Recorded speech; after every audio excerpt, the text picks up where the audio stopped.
Hey everybody, how's it going? Sorry about the being like very late to the stream. Um yeah, I was running into some issues. So yeah, but I'm here now. Everything's fine. It's been a long week. I'm a little tired, but we're going to power through this. All right, let's see who's in the chat. Bernhard Gruber. Welcome to the chat. Burnbot TV. I'm still challenging you, Brandon.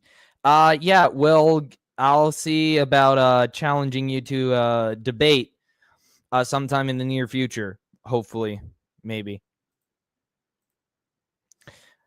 Justin Arevalo. The revolution starts now. Welcome to the stream.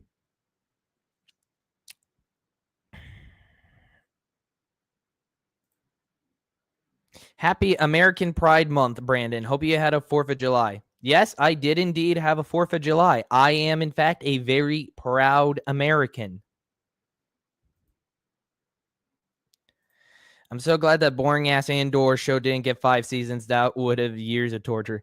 Oh, yeah. But I'll explain why I added that in the thumbnail, in the title of the stream tonight, later on, because we have a lot to get to tonight. So looks like Melvin won't be doing his Valley of the Melvin stream, which he usually does on Saturday nights. It won't be going live. Then I'll stick around here for the welcome, Real Dark. Thanks, Real Darth Ghostface. Chances are I'm going to have some shills in here tonight. I saw that you already took care of Big Man 2.0. So, yeah. I hate to be the bearer of bad news, but recently I feel like this crusade will never end. It can feel like that at times, Mecha G75.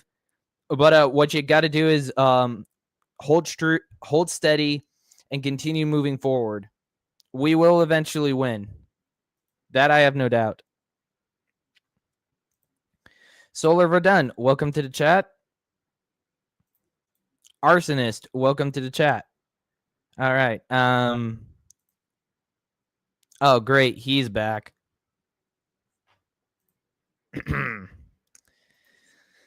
Currently watching Anomalink's new video, The Legacy of George Lucas Part 3, The Master of Magic. Cool, Kawil. Hope you have fun. Hope you enjoy. Matem, you will never win, you crybaby. Stop harassing everyone. I am not harassing. I am calling them out for who they are.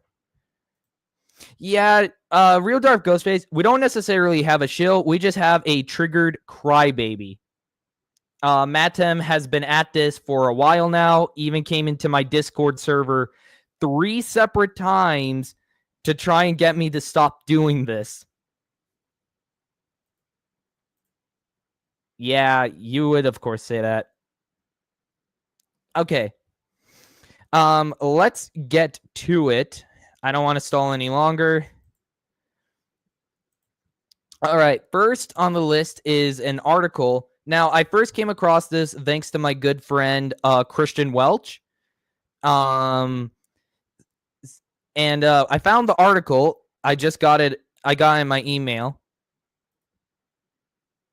Okay. Marvel Comics insults Spider-Man fans by having Spider-Gwen magically erase Gwen Stacy's death in the mainline continuity. Fandom Pulse. This was published yesterday. I don't know who wrote it. It doesn't say. Marvel Comics used to have 2 simple rules for their universe. Never bring back Uncle Ben and never bring back Gwen Stacy from the dead. Unfortunately, as they pushed more into the multiverse to have minority and female replacement characters, they have stopped maintaining any rules or continuity. And now Spider-Gwen has used the Cosmic Cube to rewrite the Marvel Universe's continuity to erase the original Gwen Stacy from reality. And therefore, ladies and gentlemen, we have yet another reason to hate the multiverse. Because now, comic books don't matter anymore. What's the point of picking up the latest issue of your favorite comic if it can just be replaced or rewritten in an alternate universe? How's my audio? guys. Just let me know, like how my audio is doing. Yes, real Darth Ghostface. He is a triggered crybaby. Yeah, I'm gonna continue getting to that. Matt M, you're giving EU fans a bad rap by acting the way you are.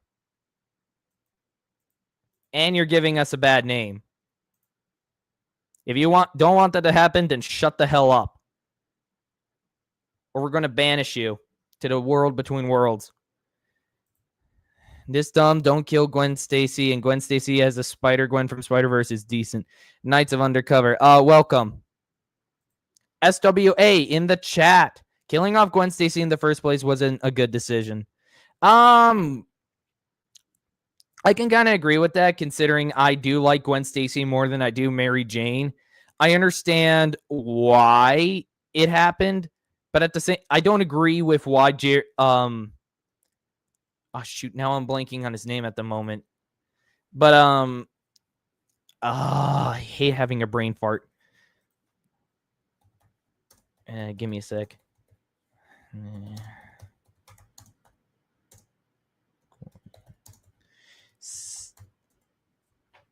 Jerry Conway. I don't agree with his reasoning for doing it, but I thought Stanley wasn't involved when that happened. From what I've heard, the story goes that Stan was the editor. He just didn't really pay attention when Jerry Robinson pitched the story to him. Yeah, the only people that I'm like that to are the people who deserve it. The fake fans, the shills, all of those people.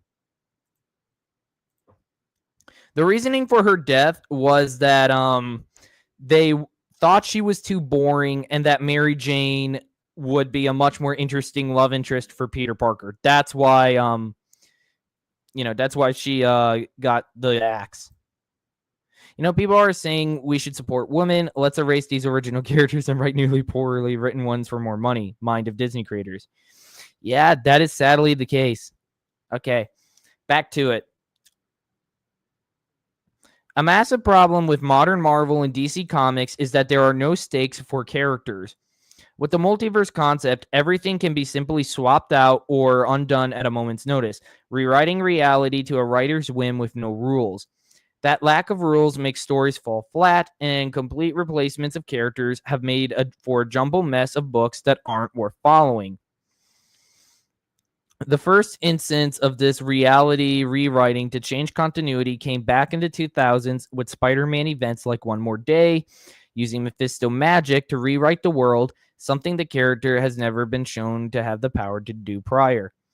A similar occurrence occurred in X-Men with House of M when Wanda Maximoff declared no more mutants. And there's a picture of the infamous event right here.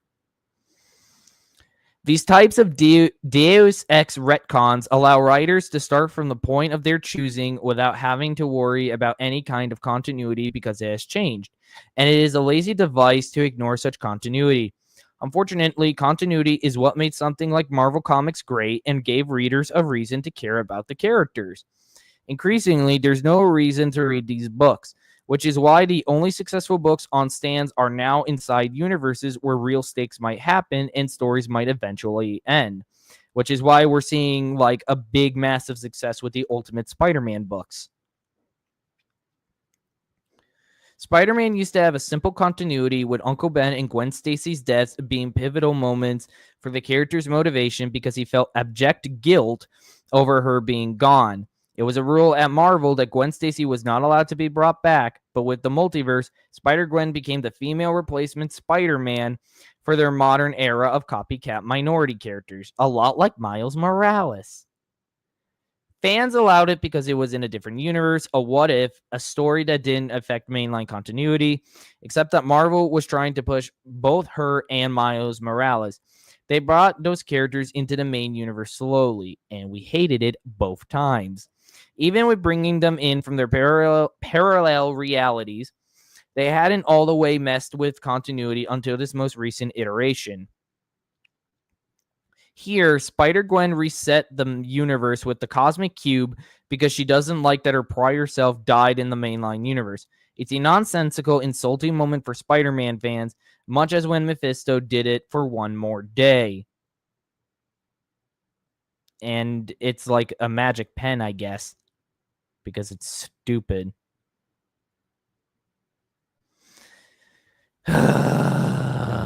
This is why I don't read modern comics. Writer and activist. Okay, so activist, so you know it's really bad. Stephanie Phillips brags about the situation in a recent interview, saying it's been an adjustment for Gwen for sure, but she's really finding ways to make it her own. In the previous series, we really showed how much tension Gwen felt trying to fit into a world she wasn't meant to be in. Now she's had a chance to make some changes and really own the space, carving out her own place in the city. She's taking a lot more control than we've seen from her in the past, and I think it's fun to watch her grow in her new space. As far as I'm aware, her universe hasn't been destroyed in the comics, so why don't they send her back? They have the technology to do it, so why not just send her back to her own universe? Like, that could just totally fix this. Not only is she back, but she really owns the space, whatever the hell that means, which again causes a continuity problem across titles that doesn't make a lot of sense. We're not likely to even see Peter Parker react to this in his mainline Amazing Spider-Man comic because the writers are simply doing their own thing with no overall editorial direction. Something you would absolutely never see with the original Marvel. Comic writer Aaron Sparrow commented on the matter, saying, I hate to say it, but it serves everyone right for still reading Marvel. The Marvel Brain Trust doesn't respect the universe, the characters, their legacy, or you as a customer. What are you holding on to? Walk away, take your business elsewhere. I'm presuming he says this to all the dumb idiots and the shills that are still holding on. I knew somebody like that. He's gone now, though. It's good advice for comic book fans, as this is clearly where Marvel Comics has been for a long time, with their lack of customer respect for their own world-building rules. And that's where it ends.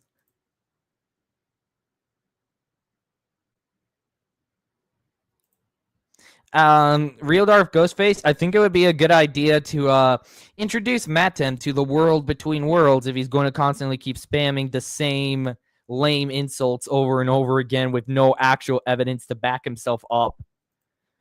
Peter Parker is Spider-Man. Miles Morales is Miles Morales. Facts. You sound triggered. Yes, Matem does indeed sound triggered. Spider-Man, maybe Batman. Oh, it's this. Usually when a Superman or Batman film comes out, I watch it. The upcoming ones I probably won't watch. Yeah, I actually do agree.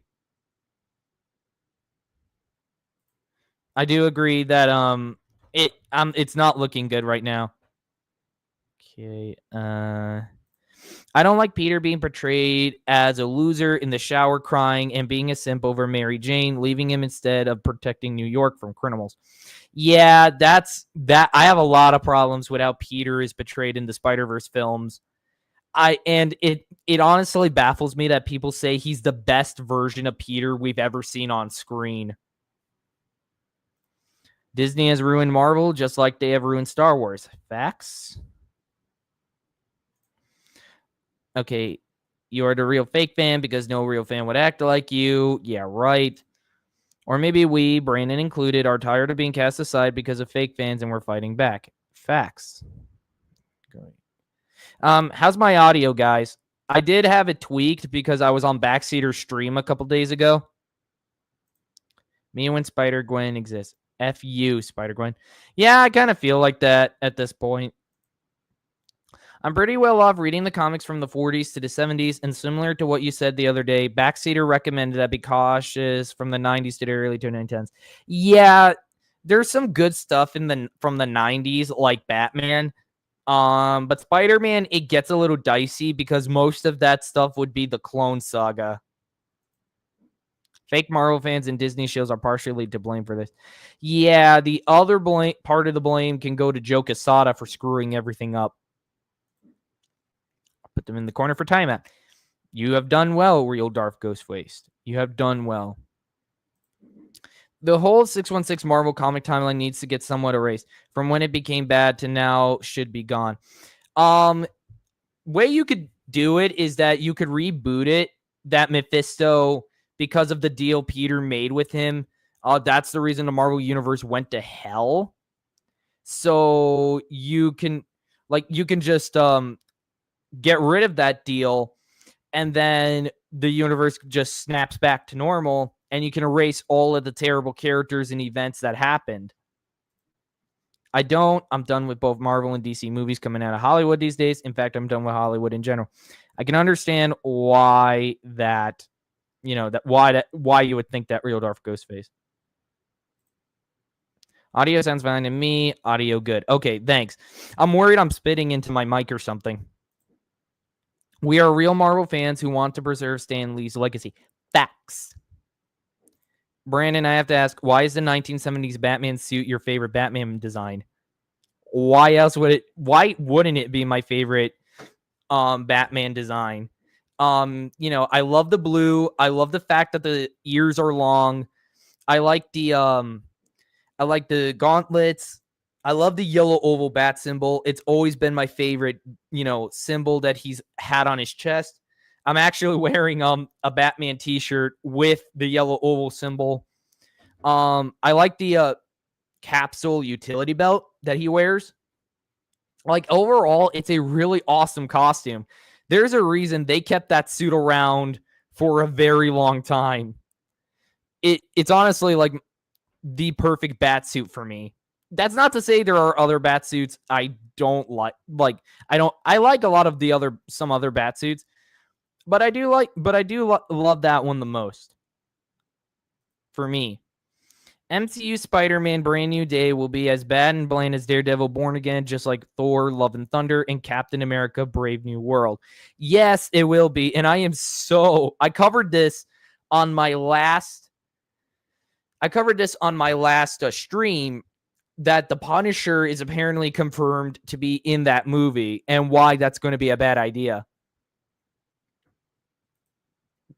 Rebooting the MCU would be an admission of failure. It'll be more of the same and a fake reboot.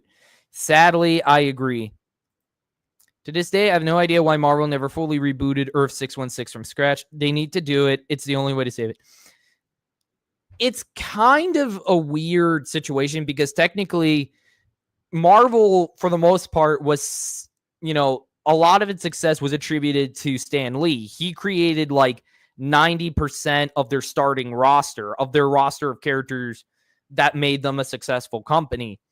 So it's like, do you really want to reboot and undo all of that hard work? So it's like, it's a very tricky situation the way I see it. Spider-Boy is a soy boy. Yes, he is. And so is the actual character named Spider-Boy. I'm back, and unfortunately, I'm not doing well as these shills have stretched me thin. That is not good to hear, Mecha G75.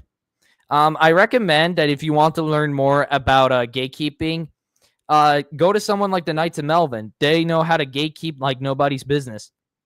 The Knights will guide you. The Knights will guide you. All right. Sticking with the Marvel theme, I have just learned.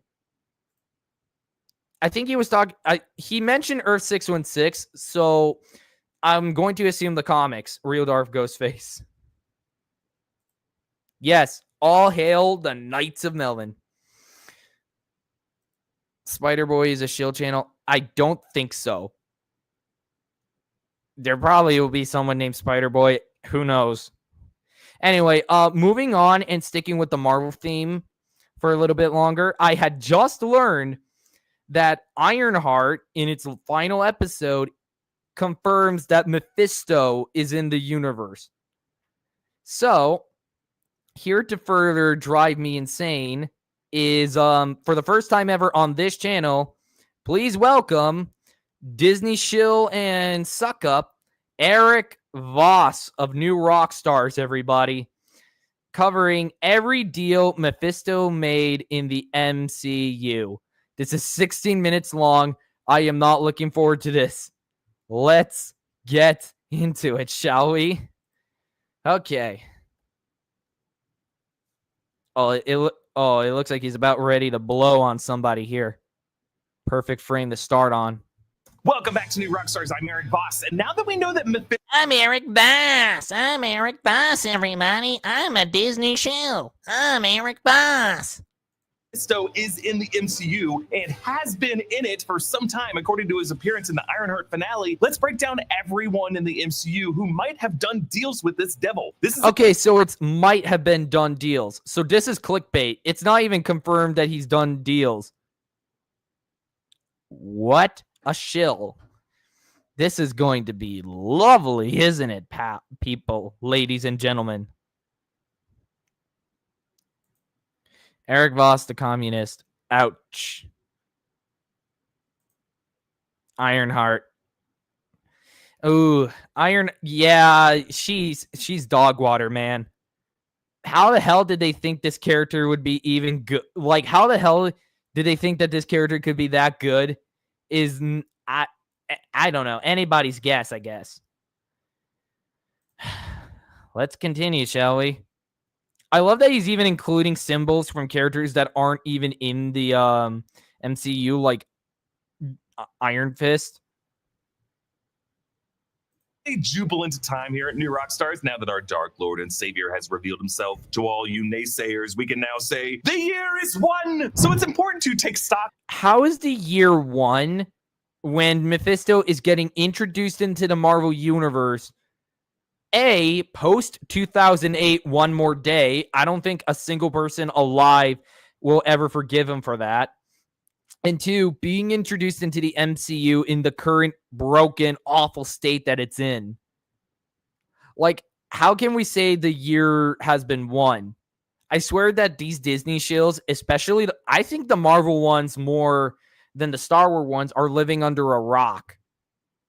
Like, they just shut out reality.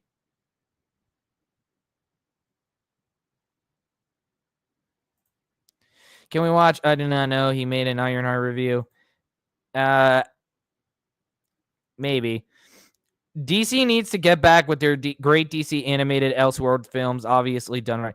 Yes, they do. I actually saw Batman Under the Red Hood, and I showed it to my brother and sister, and it was a really good film. I liked it. Riri Williams is no hero. She's a villain. Facts. Hey, Steezo for life. Welcome to the chat, my fellow knight. Urang Knights are here. Hey, we've got some knights in the Melvin in the chat. Eric Voss has to be one of the biggest Disney shills out there.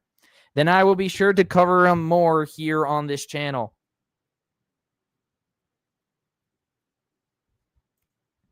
I've never been able to see the practicality and Batman utility about having cylinder capsules.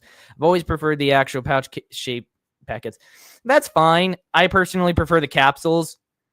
Or you could kind of go with the like what the Justice League show did, and it was sort of like a metallic belt. But that's fine. The knights are everywhere. The knights will not be denied. Sorry to hear that, Mecca G75. We are here for you. The knights are here for you. I'm here for you. We're all here for you. We fellow gatekeepers and real fans have to stick together. Of all the existing deals and contracts that might be on the books and whose success in the MCU might have been thanks to Mephisto. Hey, happy Independence Day. Statistically, one of those founding fathers might have made a deal with this guy, and I know. Screw you for making that kind of joke, you dirty commie. Which parts of the Bill of Rights he added in at the last second. And if the Ironheart series freaked you out over how powerfully AI can tug at our heartstrings, John and I just had a comprehensive discussion about AI in the danger you are interested in the Ironheart finale. We learn about Mephisto's partnership with Parker Robbins via the Hood. Where the hell have you been? Oh, I've been a little bit busy. You see, you're not my only client. The implication of this line is that Mephisto has several active partners throughout the MCU, which could include characters we've already met, characters we can assume by inference, and characters we have yet to meet. Mephisto in this scene indicates at least one of his past clients was William Shakespeare. Or as you so eloquently put it, You wanted to be Somebody, please make my suffering end. Please keep us in touch, Mecha. Thank you, guys. Thank you for looking out for Mecha G75. Hail, Lord Melvin. Yes. Keep the foundering fathers out of your mouth, commie boss. AI tugs at heartstrings. Well, it tugs at my heartstrings because I'm constantly sad that people think that it can replace actual creativity and actual talent. stupid, disgusting, greasy rich. Like a modern day Shakespeare. He was also a twat. Now, the conclusion. I don't even think that line indicates he was. Like Mephisto could just be making a reference. That doesn't mean he actually made a deal with the dude, you moron. Conclusion I jumped to in our initial reaction video was that Shakespeare was confirmed in the MCU as someone whose artistic genius and success was due to a deal with the devil. Oh yeah, I forgot. Eric Voss makes reaction content now. Oh god. Oh god. I think Mr. Grizzy has covered it more than once on his channel. Subscribe to Mr. Grizzy if you want to see that absolute cringe. And Mr. Grizzy, seeing Mr. Grizzy, just smack it down. Like, if you want to see Mr. Grizzy humiliate Eric Voss, please go sub to his channel. Reference to the beliefs that William Shakespeare might have stolen or commissioned some of his works from other writers at the time of the Faustian, that he offered William Shakespeare a deal, but Shakespeare refused to take the deal and was successful without Mephisto's help. And Mephisto has always been pissed off about that. See, happy now, you British viewers, I preserve the ego of your cultural heritage. Meanwhile, you're the last person to say anything about preserving the ego of a cultural heritage, you twat. Considering your own ego is so fragile. While we in America embrace the fact that our greatest cultural contribution, arguably rock and roll, came from Robert Johnson selling his soul to the devil on Highway 61 and Highway 49 in Mississippi. Ryan Coogler. Screw you for constantly making American references, you commie. Sinners is actually a version of this legend, by the way. And Ryan Coogler was also an executive producer on Ironheart. And I'm sure he has some thoughts as to who in history Mephisto might have crossed paths with. Not to say rock and roll came from Mephisto. Okay, he is really starting to get off track here. I think he realized making this video that he didn't have enough to justify the title or the length. So he's just making up bullshit just for the sake of padding out the runtime, because where the hell is he going with this? I'm sick of these cringy fake reactions these shields do. Yeah, I am too. I am absolutely sick of it. I'll answer that question in a little bit, Avery Hodges. I can't understand how Grizzy can watch hours of these shows doing their cringe fake reactions to make his videos. I wouldn't last 5 minutes watching them. I would assume he is like Iron Man. He is made of iron. He has determination. He's got guts. He knows what he is doing. And he is a brave man. He is a very brave man. If he was to, pass off onto the other life because he watched too much of this content, we will celebrate him as a hero, a national hero, for exposing the shills and showcasing how cringy their content is. Fake reactions are BS, over the top clickbait. Yes, they are.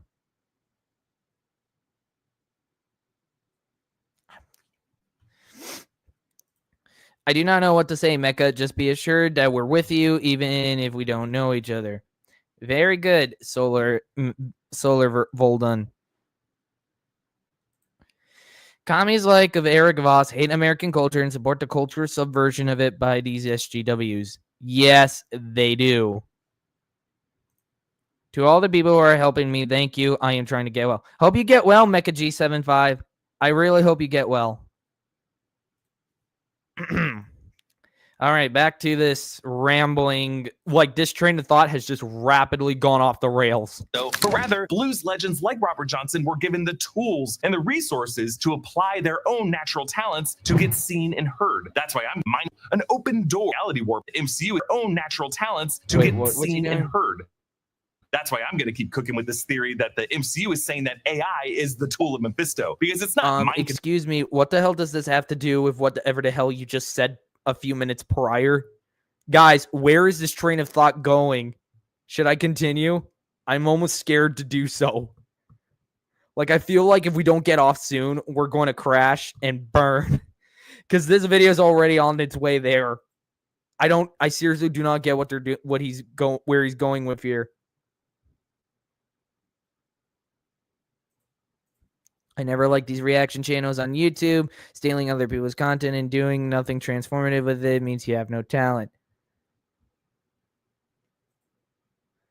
And the fact many of these reactions are obviously faking their reactions to get more... These reactors are obviously faking their reactions to get more views for their channels is even more authentic. Yeah, I agree. Okay, has Big Baby 2.0 shown up yet? I think he may have left. I think he may have left because he realizes we're too, you know, we're real fans and we will not be denied. We will continue on trucking. He cannot face our awesomeness. control or reality warping that are the devil's playthings, but rather a technological tool, an open door that enables a desperate human to take a less burdened path to success. Later in the episode, Mephisto gives Riri Williams a list of conditions for his candidates. Because I love the exceptional, the driven, the dogged, someone inquisitive and curious, someone who, due to no fault of their own, finds themselves always at the short end of the stick. That's why I'm here, to help the unseen, the Does Riri fit any of those descriptions to you guys? Because I don't think she does.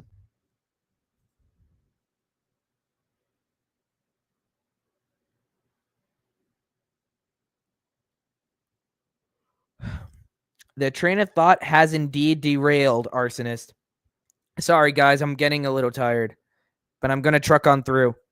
We've got at least 2 more videos to go through after this. Mephisto goes on to say how those conditions have drawn him to not the best people. Now, sometimes that means I deal with the selfish or the... Oh, look, guys, it's Red Mephisto. It's Red Mephisto, everybody. Time to have a shillgasm.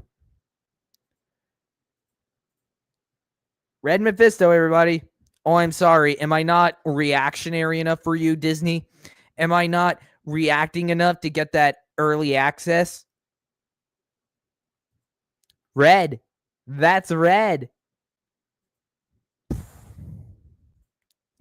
Big Man 2.0 went to my channel and called me 5-year-old because I insulted him with saying, I don't want to defend anyone, but if you call someone a baby, and you probably remember this comment. Yeah, I do remember.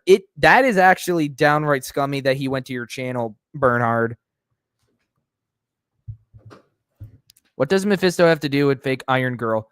You tell me. I don't know what he's doing in this show. Like, you'd think he would be in something like Doctor Strange rather than this. He Mephisto'd!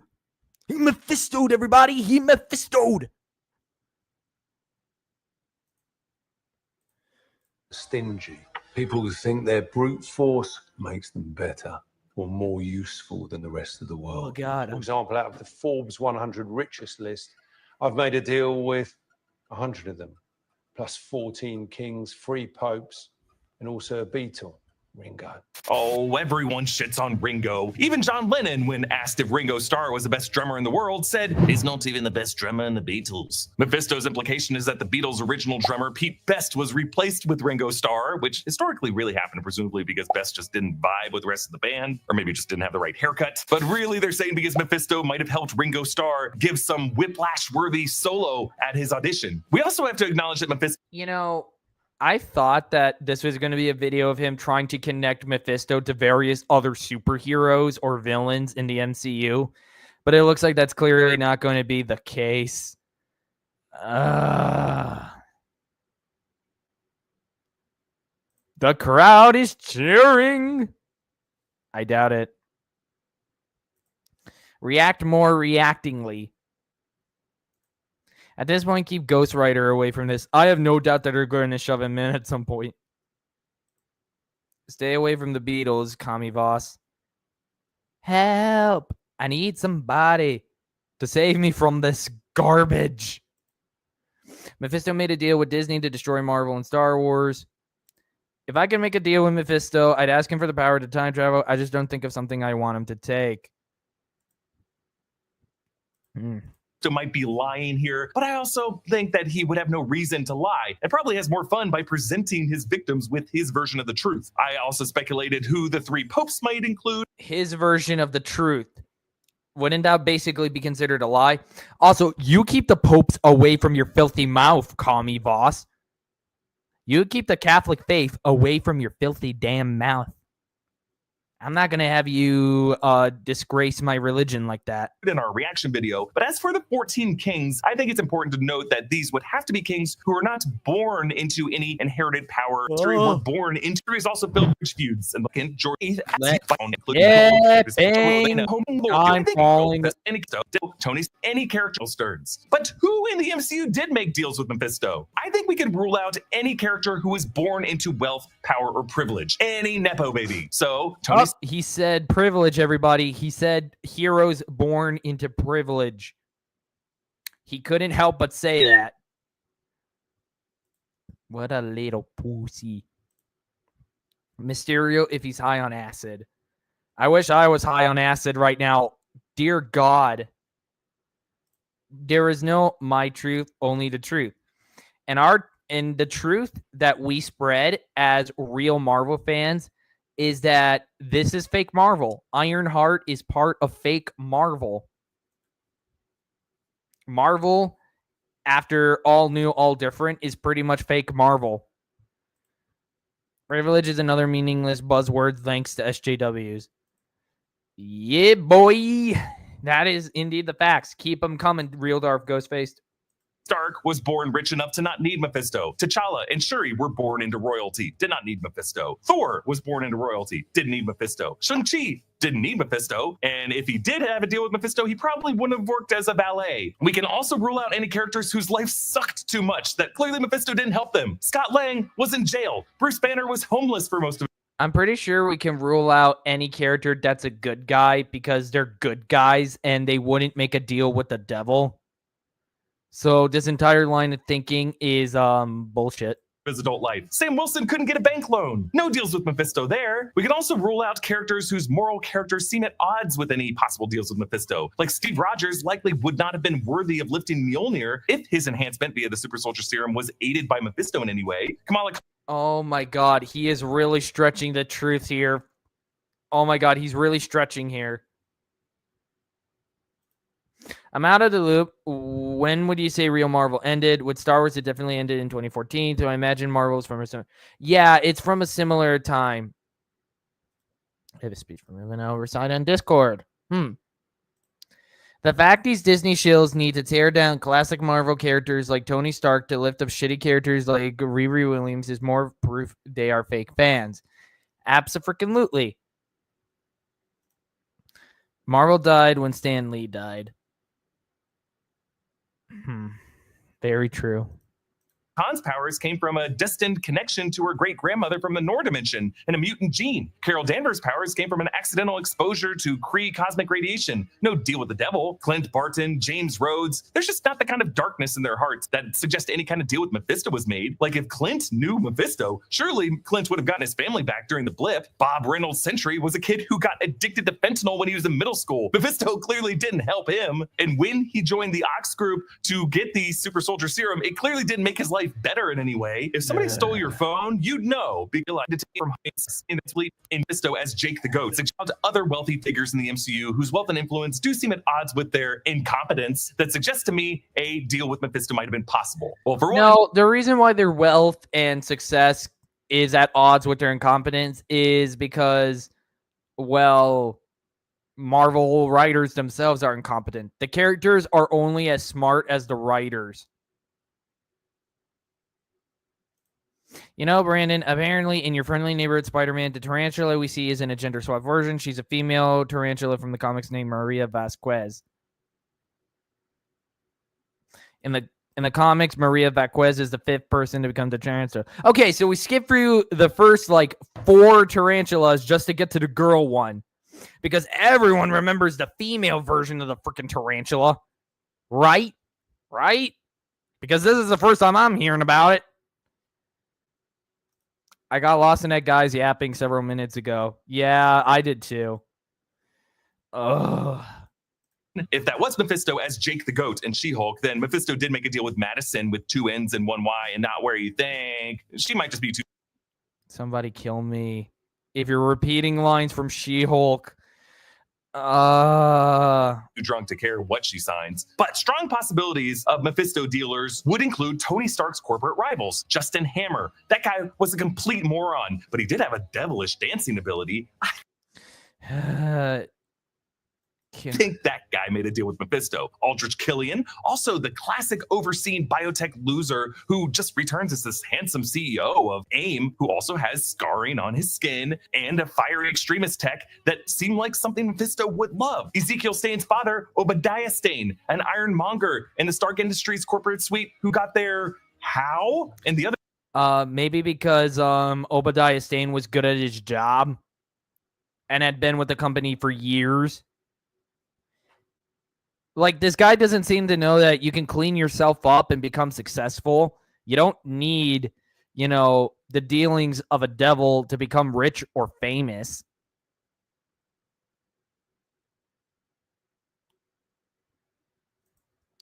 Apparently, Maria Vasquez is also an anti-hero in the comics. It's so weird. F you, Disney.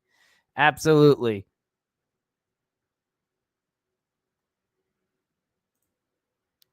Quoting She-Hulk is a big red flag. Absolutely. It is an absolute big red flag. video I mentioned Quentin Beck, another classic underseen and undercredited inventor of the BARF holoprojection tech. And if my theory that all AI came from Mephisto, Quentin Beck would be a good candidate.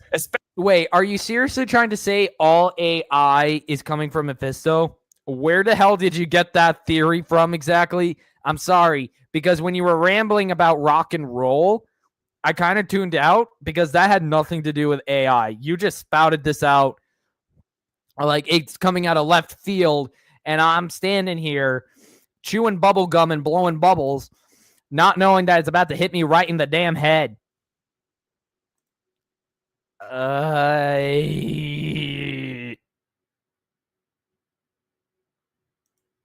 Especially Mephisto returns in Spider-Man. He's back, everybody, and he has switched his profile picture to a fake First Order Stormtrooper. How is this guy so brain dead stupid? He actually thinks you need to make a deal with the devil to become a more successful person if you're evil. What? Yeah, that's pretty much the type of thinking you're going to get with Disney shills, Avery Hodges. He's making up bullshit with zero evidence to back it up. Yep. Yes, he is. He is trying to shill for Disney. He's trying to get that early access so he can go have more meetings, like when he met with Leslie Headland for the Wokalite. We're still talking about Marvel, right? I think he is thinking the MCU is our world. I honestly do not know. I think that's a fake Big Man 2.0. There have been a couple of them popping up mocking the real Big Man Baby 2.0. Either that or he's making multiple false accounts. That could always be one.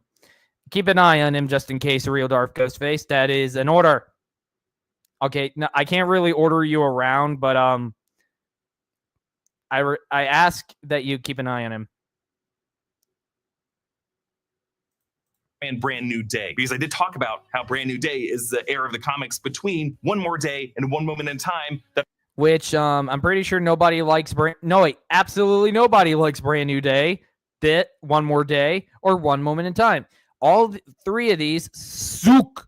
There are two big Mephisto stories. Some big MCU players that I did not mention include the sorcerers. And we gotta start with Wanda Maximoff, the Scarlet Witch. Now, in WandaVision, Mephisto did not appear. And the show creators said that Mephisto was never going to be part of that story. Because she didn't even know Mephisto existed until she started making the show. But no, in the West Coast Avengers, Billy and Tommy are supposed to be pieces of Mephisto's soul. So let's revisit the unanswered questions. How was Wanda at a young age able to cast that low-level probability hex to keep that Stark warhead from exploding in their home in Sokovia? Also, what is Mephisto? Because bad writing. That's why, Eric Voss. But you can't bring yourself to admit that WandaVision had terrible writing. Now can you? You can count on me, Brandon. That's why I made you a moderator. Mephisto's relationship with the Darkhold. While the Darkhold was drafted by Chthon, if we ever learn that Mephisto might have used that book as a tool to enhance the abilities of any sorcerer who made a deal with him, or if there's some fine print in that document that he added to make any usage of that book an implicit contract with him, then Wanda Maximoff, Agatha Harkness, anyone else who has used the Darkhold could have made a deal with Mephisto. Agatha Harkness also was suspected by the other witches like Jennifer Kale for having connections to Mephisto, with her son Nicholas Scratch suspected of being an agent of Mephisto. That kind of reputation suggests that she might have crossed paths with him before, or he's... Oh, God, Agatha Harkness. That show was... Does anyone remember when that show was coming out? I remember it was terrible and barely had anything to do with Marvel or the character. Ship of fecal matter. Yes, it is. A lol. He's at least a known figure among the community of witches in the MCU, and Agatha all along, witches like Jennifer Kale, Lilia Calderu, Alice Wu Gulliver, and incoming sorcerer Billy Kaplan all seem to live life. Who? I totally did not remember their names, and I just forgot them right again. Can you repeat that for me? Oh, you can't? Thanks, bye. Lives humble enough to not be benefiting from Mephisto. Billy's survival from the car accident, of course, was caused by Wanda's hex giving the soul of her son from Westview and putting it in the corpse of this kid. Mephisto, as far as we know, was not part of that process, unless retroactively future Marvel titles say that he was part of that process. But this connection would also suggest that Mephisto is known to the character of Death. I would imagine that they are foes in a sense, because Death's job is to ferry souls to the afterlife in a more peaceful transition. Mephisto's mission is to torture souls as part of his own game, to steal. Yeah, at least they made Death a chick, and they didn't make Death Phil Coulson like what's going on in the current comics. Those souls away to hell. Now, it's hard to say whether Doctor Strange might have made a deal with Mephisto, because the 2016 movie showed the Doctor doing the work. Doctor Strange did not make a deal with Mephisto. Screw off. I sure didn't care when Agatha came out, as you should. I forgot that show existed. Yeah, I haven't. Unfortunately, I've been cursed with a really good memory.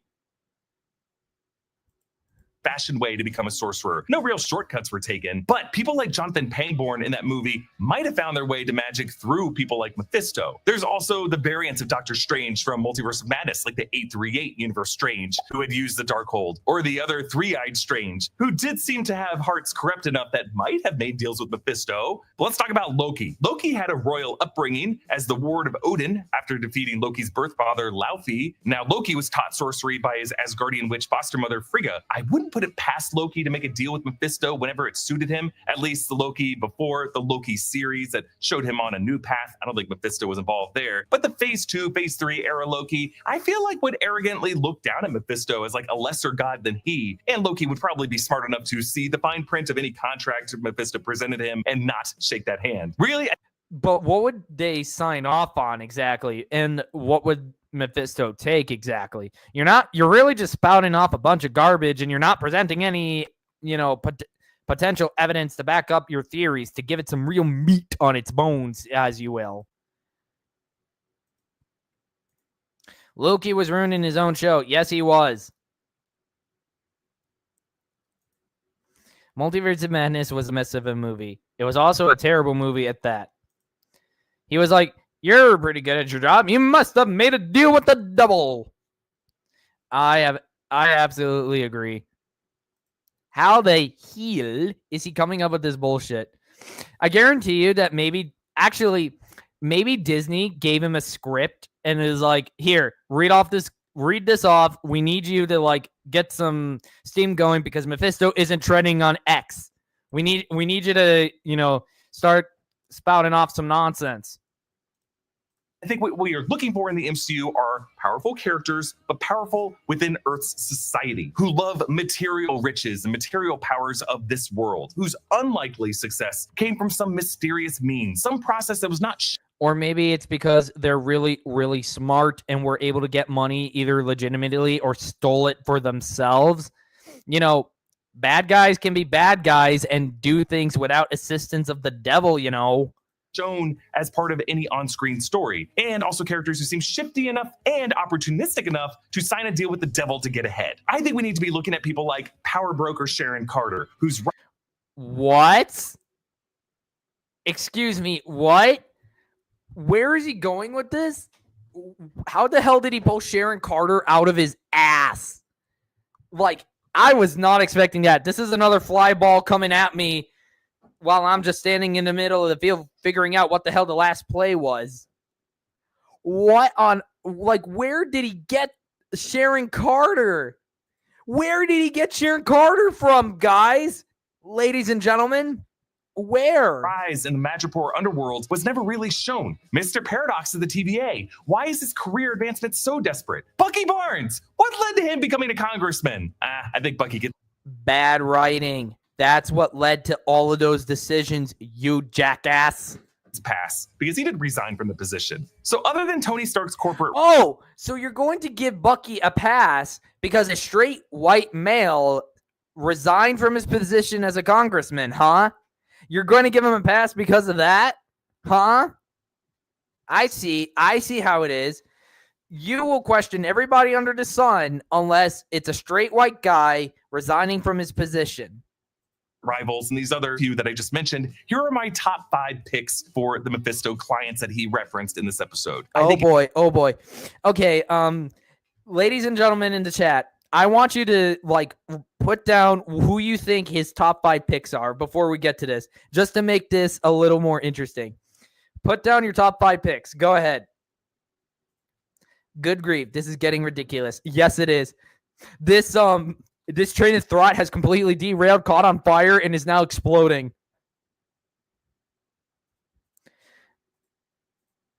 Bucky Barnes should have been the next Captain America. Facts. I gotta go now. See ya. See you, Mecha G75. Hope you feel better. Bro's either drunk or his script was written by ChatGPT. Considering that he fired all of his staff a while back, I would not be surprised if he had to turn to ChatGPT. All right, we got Doctor Strange. We got Doctor Strange as a candidate for his top 5 picks. Let's see if we got any other takers. I'm going to let it run till we reach the hour mark, and then I am going to play the rest of the video. If he keeps on being weird, real Darth Ghostface, send him to the world between worlds. In the comics, Otto made a deal with Mephisto to be Doc Ock again due to a version of Norman with spider powers. Defeating him, Otto was superior Spider-Man again at that point in time, FYI. You're talking about the fake Marvel comics, so yeah. In my mind, that never happened. If that happens in the MCU, holy shit, I will rip my hair out. ISTG. I don't... Oh. Yeah, I don't know what that acronym is. Big E, you're the faker of a faker. Ooh, Bernhard Gruber taking shots at Big Man 2.0. Shots have been fired. Shots have been fired, ladies and gentlemen. All right. I'm not seeing any more idea. I'm not seeing anyone. It means I swear to God. Okay, thanks, Avery Hodges. All right, let's go. Oh, shall we? A key detail that we need to be looking at is characters who have mysteriously powered tools, some kind of interesting technology that aided in their advancement. Number 1. Why? Why do we need to be looking for tools? Why? Oh my gosh, I think I paused on another excellent frame. I think this is him enjoying teasing himself as he watches a new Disney slop. Wen Wu. I singled out the former leader of the... Who? Oh, That guy, huh? 10 rings in my reaction video, but the way the Dweller in Darkness presented himself as a mysterious voice from another realm, offering to give Wenwu his deepest desires, and the fact that we were never shown where the 10 rings came from and who they were summoning. It's possible that this historic rise came from a deal with Mephisto. Number 2. I'm pretty sure the mysterious voice was confirmed to be some bizarre dragon thing at the end of the movie. Shut up. Rockstars. Did you even watch that movie? Because I did. Val, as a director of the CIA and now the manager of the New Avengers, Val Oh yeah, fake Madame Hydra, everybody, by the way. is exactly the kind of candidate with a mysterious past in Italy, with a father who was killed by organized crime. She's just the kind of person who would have signed this kind of deal. Her special tool, I think, was just this randomly successful serum to make Sentry from the Ox Group. Next, Wilson Fisk as the mayor of New York. What? Why Wilson? Okay. I'm guarantee you he put zero thought into this video when he made it. He put zero thought. He's just listing off a bunch of rambling names. Like, what? What the hell? Biggie, why are you gay? Why are you gay? Hulk Rager made a deal. Enjoy the world between worlds. Mysterio did a deal. He's not on to something. He's on something. What? How does he come up with shit? I honestly cannot tell you, Real Dark Ghostface. I really do not know. Somebody please help me. I think I'm losing my mind. York City, he's also the kind of tortured soul who miraculously survived what should have been a deadly wound off Call that a bad writing. It's bad writing because they needed to bring him back because nostalgia bait. screen, and he has some kind of AI-powered technology that he used to communicate with Maya Lopez. If Mephisto stays a Marvel television Oh God, seriously? He had AI tech to talk to Echo? Are you shitting me? character, I think the Marvel television world might get more integrated, and that includes stories like Ironheart with stories like Daredevil Born Again. Next, Killmonger. I bring up Killmonger as someone Ryan Coogler, I think, might consider as a past Mephisto candidate. We know Killmonger's humble beginnings in Oakland, California, but as an adult, he just suddenly reappeared on the map with an impressive kill record and the kind of focus that Parker Robbins had in Ironheart. Wasn't he like a CIA operative or something? Also, a pattern of skin scarring. The fact that Killmonger's ghost haunted Shuri in the ancestral plane in Black Panther Wakanda Forever suggested to me that his soul is being held back in some kind of dark way. And again, the rule is not that Mephisto gave these people their talents, it's that he recognized their talents and their desperation and supplied them with resources to get ahead. And our final candidate, Thanos. We cannot. Oh my God. We have hit maximum levels of stupidity, people. We've reached a level of retardedness. Everybody, take cover. It's not too much. It's too much, everybody. It's too much. I can't take it. I can't take it. How does it not occur to him that villains can gain power without making a deal with Mephisto? How is he this brain dead stupid? How? My thoughts exactly. Love these expressions of yours. Oh, trust me, pal. I'm not faking this. This is legit. I have not seen this video before today. I only put it in my special playlist. Plot armor. Iron Man made a deal with Mephisto or Ultron. Yep, maximum facepalm. Everybody. I don't know if the mic picked that up. What? He never even reached my mind. Not mine either. I wasn't even expecting any aliens on the list or extraterrestrials. Retard alert. Retard alert, class. I know little to nothing about Marvel, but Thanos making a deal with Mephisto sounds retarded. Yes, it does. You know, when I saw Killmonger show that each of his scars is for a kill, it made me think about Victor Zsasz. Because Victor Zsasz did it better. You're pretty evil. You must have made a deal with the devil. Okay, guys. We got like 1 minute left. Can we get through this? Guys? Can we? I seriously hope we can. Guys. Because I swear to God, I'm losing my mind, and we still have like 2 more videos to go. I don't know if I can handle this. Forget that Mephisto was originally a cosmic villain in Silver Surfer comics who stood at Thanos' side in the Infinity Gauntlet storyline. Thanos' origins were an ostracized pariah of his society on Titan who was ignored, but Thanos rallied. He came back. He forged the Infinity Gauntlet on Nidavellir with Eitri, but was he sent on that stone quest and helped in that process, equipped with the idea to forge this gauntlet as part of a deal with some kind of demon? No, it wasn't. He came up with it on his own, you dumbass. Mephisto saying he's been busy with the other clients. It's probably a setup for the arrival of Ghost Rider, Johnny Blaze, maybe also the Midnight. Oh God. Who was the guy who brought up Ghost Rider earlier in the chat? They just brought up Ghost Rider. I want to cry now. I really want to cry. I can't take any more of this cringe. Neither can I. You're not allowed to be evil unless you make a deal. Screw it. Namor made a deal in the system. Why there can't be a good villain without making a deal with the devil? People can be powerful on their own. Man, you guys are just killing it in the chat tonight. Sons, but I think one of the 5 people I just mentioned, or at least one of the 2 that are still alive, Val or Fisk, have shaken the wrong hand. Get 20% off Delete Me. Okay, guys, thank God. That's over. It's over. Okay. We got 2 more.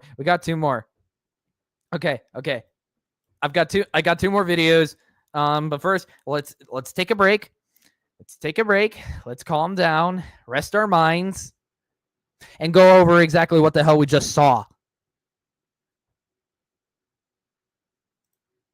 Good riddance. Yes, indeed, good riddance. Okay, guys, how are we? How are we doing? Guys? Did we lose anyone? Did anyone pass out from the stupidity? Is everybody doing okay? Is everybody all right? Do we have all our limbs attached? Are all our dark urges suppressed? Are we all doing fine? I can't stand listening to Kami Boss's voice. I have a headache. Ouch. Arsonist is already suffering. We need a break from this evil video he made for Mephisto. Yes, we do. I'm still here. Good to know, Real Darth Ghostface. Stay strong. You still have to answer my question about New 52 Batman. Yeah, I do. I don't really think there's any other redeeming qualities to New 52 Batman, really, outside of the Court of Owls. It's not really that good. Like, a lot of the changes they did to him, a lot of the storylines, I don't think they're really that good. I really think there's very little to no redeeming qualities about New 52 Batman. Burnbot TV is in the chat, everybody. Welcome to the stream, Burnbot TV. No, I lost a limb. Oh, dang. Arsonist lost a limb, everybody. Arsonist has lost a limb. Solar Voldun is still here, everybody. Solar Voldun is still here. I think I'm mispronouncing your last name. I'm sorry. Random question, Vegeta or Gogeta? I don't watch Dragon Ball, so I don't know. Okay, how we doing, guys? We doing good? Because we're breaking away from Marvel. We got 2 more videos. Okay. Give me a second. I'm gonna go grab some water. You guys just mingle in the chat. Get familiar with everybody. Discuss what we just went over and anticipate what we're about to review. I won't be here for long, just saying I look forward to our eventual chat. I'm gonna go sleep again. Okay, Burnbot TV. Have a good night's sleep. If Marvel made a universe where they crammed all their decades of history into just 5 years, I would completely explode with rage. Yes, I would too. Arsonist got their limb back, everybody. They found their limb. Or maybe they injected themselves with the lizard serum and grew it back. Okay, I'm just going to get a glass of water real quick, because my stomach is growling something fierce.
Hey, everybody.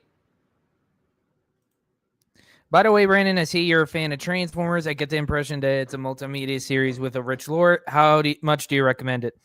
That's kind of a difficult question to answer because there's so much Transformers and there's so many different ways they've taken the franchise that it kind of just depends on what your preference is. All right. Are we good, everybody? We good? We good? Everybody good? Because if we're good, we're going to move on. Welcome back to the channel. The Sexplaineds, the shills of shills. And a 3, a 2, a 1. Here we go. Going to be a 5-season series that was cut down to 2. I still think the series came out nearly perfect, and I don't think Disney would have... Of course you did. You get paid by Disney for early access, and you went to go talk to Tony Gilroy, as us members of the Gatekeepers Alliance have proven, you dirty shill. Also, massive L for having a rainbow stormtrooper in the back. You dirty filthy man, you. Wound up greenlighting 5 full seasons of the show. Tony Gilroy has gone on record saying how hard he... Once again, I've been proven right because there he is talking with the show creator himself. Andor's creator, everybody. The guy who doesn't even like Star Wars. Oh, God's not Sexplained. Yep. Alex Damon is such a sellout. Yes, he is. His wife's even worse. Gay trooper. Stormtroopers ain't gay. They shouldn't be gay. They're stormtroopers, damn it. A rainbow stormtrooper makes zero sense. The stormtroopers were inspired by the Nazis who killed gay people. Bingo! Tell that to Disney. Had to fight to get the 2nd season made. But there will always be a part of me that wonders what could have been. What other plot... Oh, so he had to fight to get a 2nd season made. So that makes me think Disney Andor season 1 did so terribly that Disney was considering just letting the show have that 1 season. But Tony Gilroy opened his mouth and said a lot and complained a lot and cried a lot. So they were like, fine, shut up. We'll let you have your 2nd damn season. What a baby. Lines could have been explored if we had 36 more episodes. And let me be clear, I'm not saying any of these ideas would have been better. Some of them are certainly story elements or characters I would have liked to see more of, but that doesn't mean it would have worked. Maybe 5 seasons... It wouldn't have worked regardless, you retard. It's Disney Star Wars at the end of the day. And as I have said more than once on this time of the internet, Disney Star Wars is fake Star Wars. Real Star Wars is the expanded universe and the 6 films. Or something to that degree. Man, I really am got to work on talking publicly. I am mixing up my words here. Oh shit, there is also an R2D2 with trans-flag colors next to the Rainbow Stormtrooper. Oh, seriously? I thought that was just an Easter... I think that's just an Easter R2D2 toy because it's got little bunny ears. I was thinking it was Easter colors. Okay. I generally hate when people do stuff about franchises they don't know anything about. I can give you an example if you want to. Feel free to share it in the chat, Bernhard Gruber. Imagine a version of Peter Parker where he became Spider-Man, fought the Sinister Six, and lost Captain Stacy and Gwen in year 1.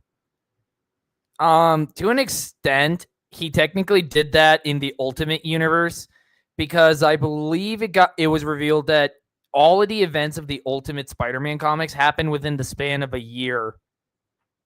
You make it make sense. Sexplaineds made a deal with Mephisto, but the cost was a go of integrity for Star Wars.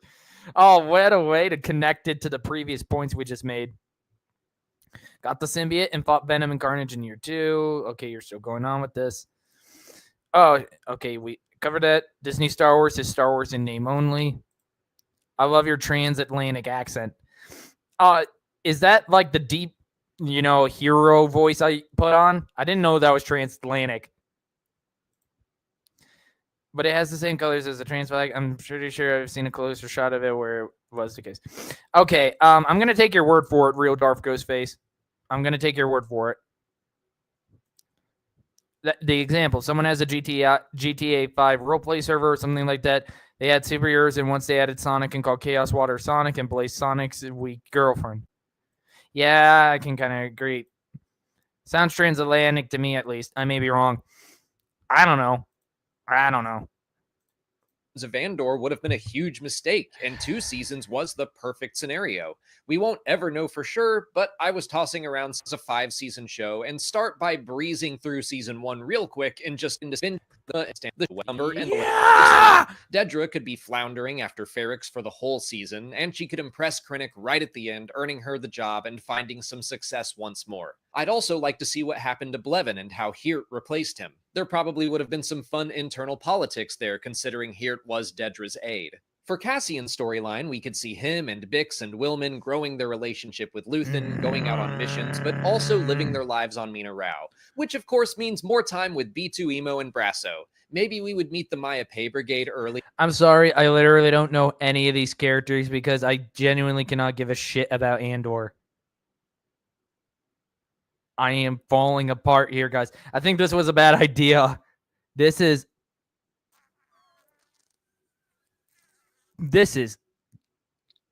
god-awful. This is boring. George Lucas is in the chat, everybody. Welcome, George Lucas. Welcome to the stream. Hail at George Lucas. Okay, I'm going to skip forward a little. Cinta would still go on an ill-fated mission ending in Cinta's death, but let's give them more time together. We could really see the emotional dangers of falling in love within a revolution and the potential pain that brings. We could contrast Luthen's philosophy with Yavin. Maybe we see how it's starting to develop as a community. Luthen could send... Community? I thought Yavin 4 is supposed to be a freaking rebel base. A military installation, not a freaking, suburb. Bix and Cassian there, and they start to feel drawn to that form of rebellion, and a wedge is driven between them and Luthen. Maybe we could foreshadow Bix's eventual decision to leave by suggesting that she and Cassian could start a family together on Yavin or something like that. As for Mothma, I would also like to see more of her relationship with Luthen.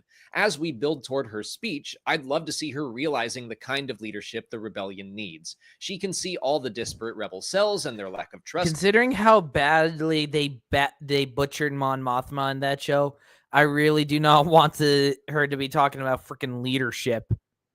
Because she definitely doesn't qualify. For one another, maybe it starts to sink in that she is going to have to be the one to take the reins, which is a scary thought and one worth digging into. And of course, we have to keep the scene of Clea removing the bug in Skolden's art gallery. Moving into season 4, this one is really simple. It's the Gorman season. I see it as being very close to... I see. So what you want to do is you want to take season 2 and stretch it out even longer, thereby wasting our time and causing us to fall asleep even faster. Wonderful. Freaking wonderful. And let me guess, you want a Gorman season because you want to rip off the expanded universe and you want to make more comparisons to the LA riots. Am I correct, Sexplained? Am I correct?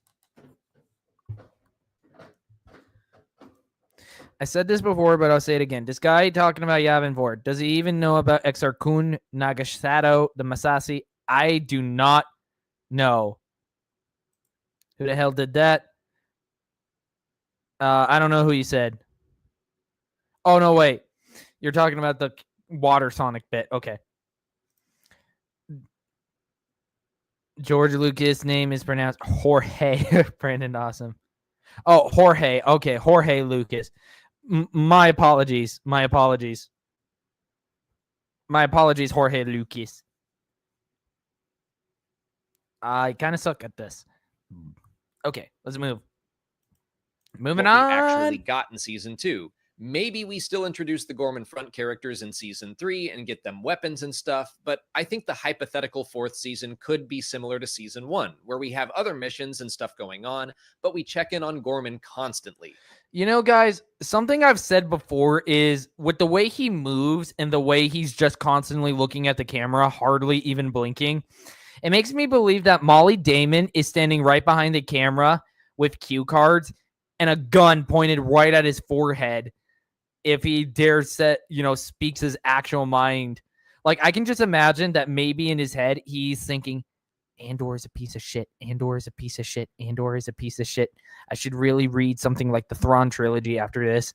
And his wife doesn't want him to speak his actual mind because she wears the pants in the relationship. Welcome, Casual Chris, to the stream. I don't think Darth Momo's been here. This guy sits gay and talks gay. Alex is such a cuck. Sexplained sounds like an NPC reading directly off a script. I know, Jorge Lucas. I know. He definitely sounds like that. He definitely sounds like a robot. Like, this is Maximum Shill, a lifeless shell of a man, just a puppet on strings for a soulless corporation to dance around for their amusement. Molly Damon is such a dumbass. Yes, she is. Let's continue. Cassian would be with Yavin now, leaving Luthen at the end of season 3. Willman could be angry about that, and we could make a rift between him and his Ferrex friends. Let's have him running around with the partisans, huffing Rhydonium and going a little more wild, but have him come... Guys, do any of you actually give a shit about anyone in Andor? Like, do you? Really? Does anybody care about these nameless, no-name characters that are just so terrible? Or AI-generated script. Yeah, it could be AI. Back to himself by the end of the season, reuniting with Cassian like we see in the show. That could happen after a partisan mission gone wrong, which results in Saw losing his legs. Cassian can develop his relationship with General Draven, and we can see how missions for the rebellion are different from his missions with Luthen, if they are different at all. It would be fun if he used the codename Fulcrum during this time, but the main focus... Trying to tie it into Rebels, because of course we need to tie everything back to more fake Disney Star Wars. I swear Alex and Molly are both not even human. They have zero chemistry and personality. It's like they're androids. Or zombies. I watched the first 3 episodes and remember the show supports Rogue One, which makes this show non-canon. Absolutely. And it's made under Disney. Real Star Wars fans don't care about any Disney Star Wars characters. Absolutely. This would be about the rising problems in Gorman. We would follow Cyril and his manipulations of Caro Rylands and the others. The third arc of the real season who did 2 what to would the be where a to the why hypothetical season to the 4 how finale, to the basically why to exactly the who. like we already saw it. I very much think those episodes would have worked great as a season finale, ending with the massacre, Mothma's speech and escape, Bix's departure, and the birth of K2SO. So in our final season, the two... I've had enough of the Sexplaineds, guys. I think the Gorman season was enough to indicate that this video was really garbage. Indeed, Andor is even some sort of rip-off names of Andor Sunrider or Kylo Ren straight off ripping off Kylo Ren, a villain from Droids. Brandon, I'm getting worried about you. You might need a break from this stupidity before your mind explodes. Yeah, well, somebody's got to do the dirty work around here. Somebody's got to expose these shills, and somebody's got to continue to break down the stupidity. So I'm here to do it. Every Disney project breaks lore and continuity, which makes them non-canon to the films and the EU. Absolutely. Of course, he's wearing that shirt to shill for that EA Jedi game. Absolutely. I love Jedi Outcast and Jedi Academy. They are far superior. Bingo. Andor and Rogue One are the two most overrated pieces of Star Wars content ever made. It makes me cringe that people who claim to be on our side loves to glaze that boring show and movie. Yeah, that's the problem. We definitely took a huge hit when Andor season 2 dropped because a lot of people that were supposed to be on our side jumped ship and immediately joined the shills. Even Attack of the Clones, which is the weakest of the original 6 Star Wars movies, is better than Rogue One and Andor. Absolutely. For one, it gave us Jango Fett. From Dark Forces to Jedi Academy, the whole saga is epic. Yes, it is. All right. Now we're getting to the video I really kind of wanted to get into. Sticking with the Andor theme. So everybody, grab your coffee, slap yourself in the face, do whatever you take to stay awake. We are going to cover and further expose. I've had him on the channel before, and he's here again. Darth Momo, everybody. Darth Momo. Let's go. Let's expose him.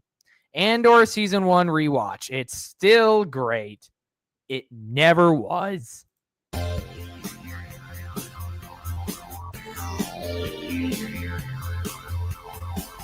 Friends, Darth Momo here, and we're going to talk about Andor Season 1 again.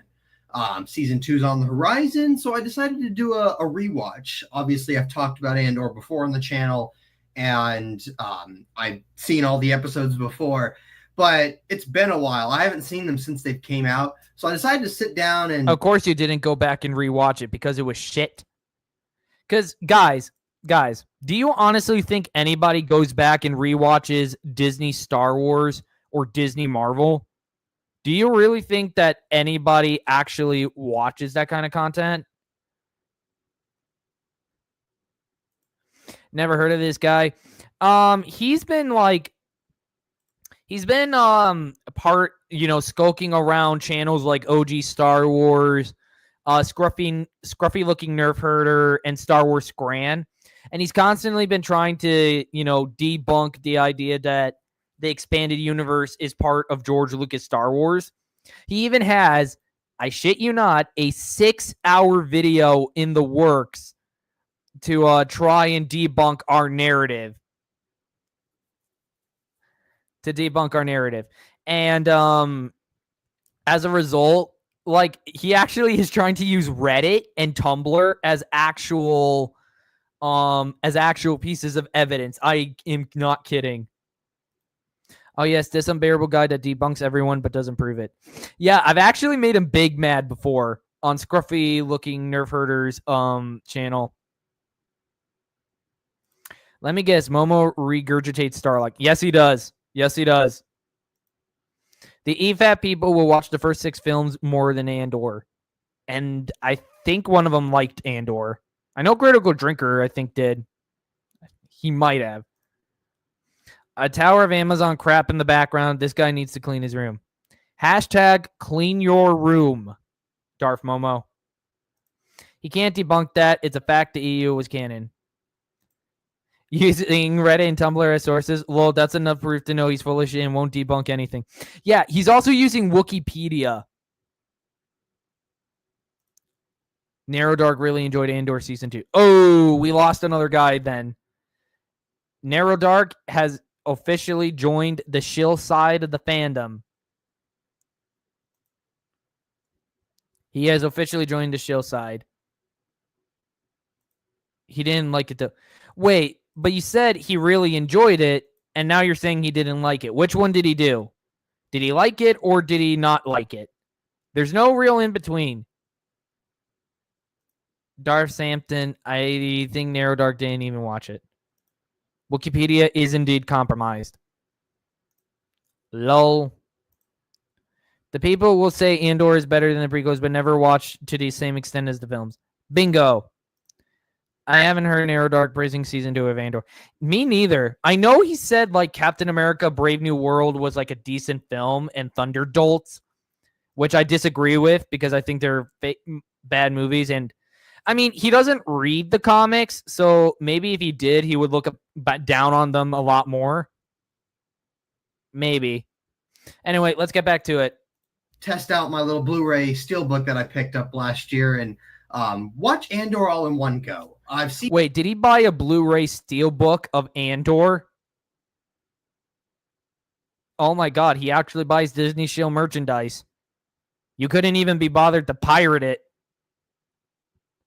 Seen certain moments and revisited certain scenes in the time since they first came out, but I watched all these weekly, or I watched the first few when they came out together, and then the rest weekly. So it's definitely different to sit down and watch it all in one go, watch it and just appreciate it for what it is, compared to appreciate it for what it is. Chat, what is Andor? Chat, can we indeed appreciate Andor for what it is? A massive piece of shit that takes a steaming dump on Star Wars? Can we agree that? Enjoying and liking it are the same thing, aren't they? Basically, yeah. I checked out of the MCU after Endgame.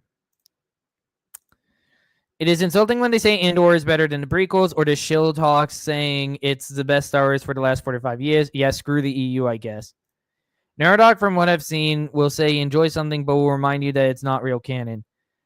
Well, either way, if he enjoys fake content, then that makes him a fake fan. I'm sorry. I don't make the rules. I just enforce them.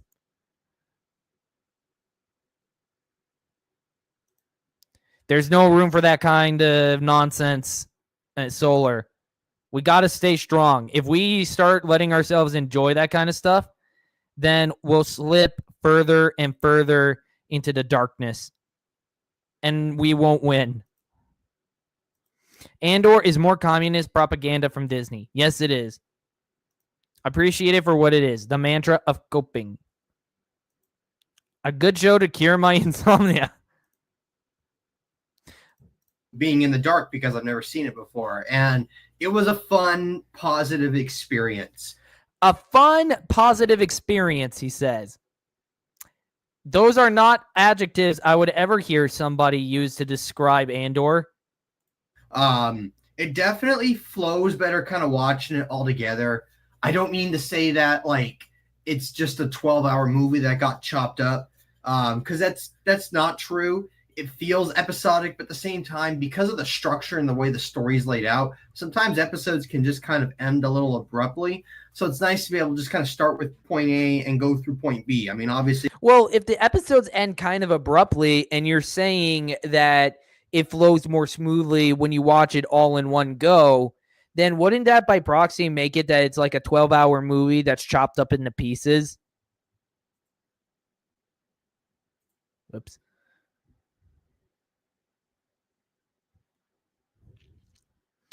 Okay, let's go. Yeah, I didn't do it all in one sitting. I went over the course of a couple of days, but as opposed to the course of 2 to 3 months. There's a lot to appreciate. If you watched my previous commentary on Andor before, there's like nothing to appreciate about Andor, you filthy Disney shill. I've stated that the first 4 or 5 episodes, I wasn't really into it that much. I was a little bored. Episode 3 didn't have the payoff to me initially that a lot of other people seemed to take away from that. It was really once they had the Aldhani heist that was when I was like, okay, this is good. I'm on board. And then the whole prison arc was just phenomenal. Oh, so it took him a while to actually full-on shill for this piece of crap. Then why are you saying it's still great if you weren't into the first 3 episodes? I mean, obviously, I still enjoyed those aspects of the show, but I started... Oh, he still enjoyed those aspects of the episodes. So he'll say that he wasn't really into it, but he'll still say that he enjoyed it because he wants that Disney shill early access. Knowing what it was, knowing all the different characters and pieces at play, kind of knowing the overall story, it was easier to kind of follow along and get into it from the first episode. I love the subtlety of this show. Now, when I say that, the subtlety is a little difficult to appreciate when I'm going in blind, when this is all new characters except for, Cassian and Mon Mothma, right? All new settings. This show is about as subtle as a blunt hammer to the head.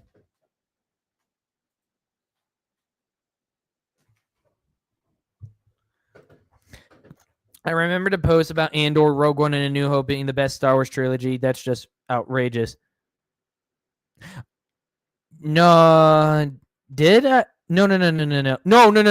I saw a post saying that it was Andor season 1, Andor season 2, and then it was Rogue One that made the best Star Wars trilogy. That's what I've heard. Ain't nobody got time to binge watch 12 hours of that rubbish. Anyone who defends the microchips for the Clone Wars and TCW can't be taken seriously.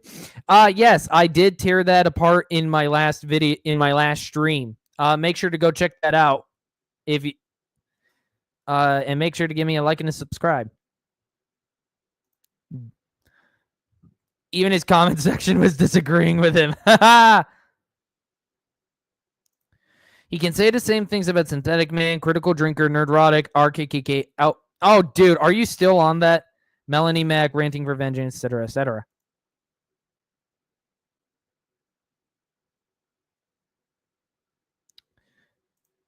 A New Hope, The Empire Strikes Back, and Revenge of the Sith make the best Star Wars trilogy. I consider all 6 films to make the best Star Wars story. Screw it. All 6 films are perfect. Is all new cultures, dynamics, plot lines, etc. But now that I know all that, or at least the broad strokes of it from when I watched it a couple years ago, going into it now, it's very... Oh, God. Even this video is boring me to hell. Did I just manage to find, like, the 3 most boring videos on the internet for tonight's stream, guys? Did I happen to coincidentally pick the 3 most boring videos in existence? Because I'm boring myself. I don't know about you guys. I'm falling apart. No, some were saying that A New Hope should be part of the Andor trilogy. Something is seriously wrong with Andor shows.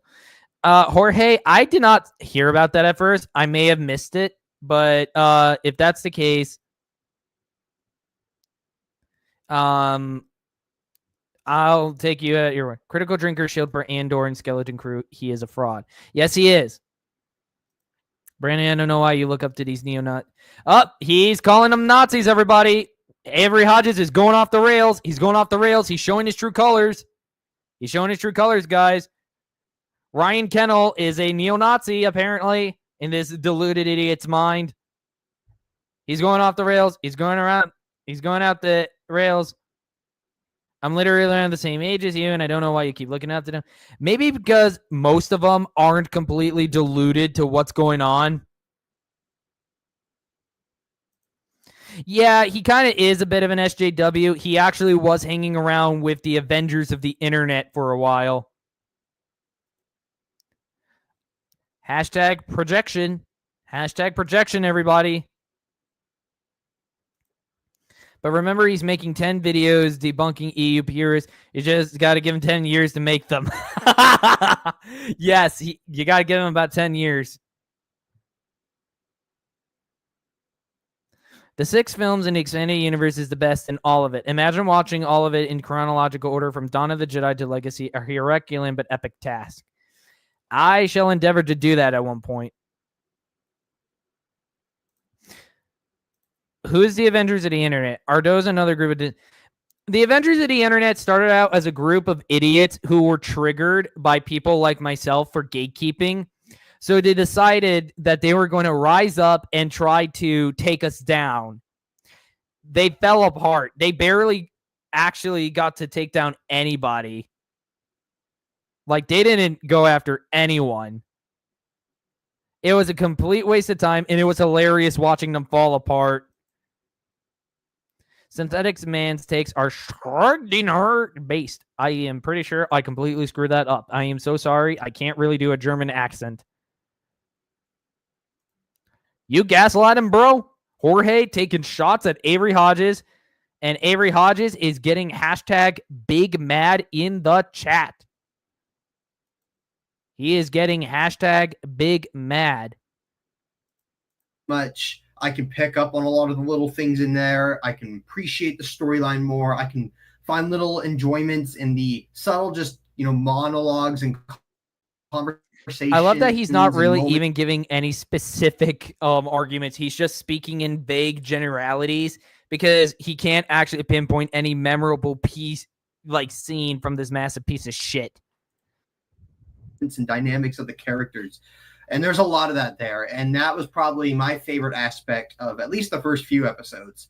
The slow build up too. Now that I know what it is leading into, the slow build up and noting all the little kind of pieces that are dropped in and the clues and the hints. It's a very carefully crafted show. It's carefully crafted to make us all fall asleep. Yes, we know that, Darth Momo. You can sit down now. Appreciate all the little details and the work and the effort that's clearly gone into it and crafting the story and the finished product. Of course, obviously, Andor still has its highlights, but I still have some opinions that stayed the same. Initially, I was a little underwhelmed by the season 1 finale because of just the highs of the prison arc. So I was curious how I was going to feel going into that. Now, oh no, guys, he was underwhelmed. I don't think he's going to get his Disney Shill early access. Oh no.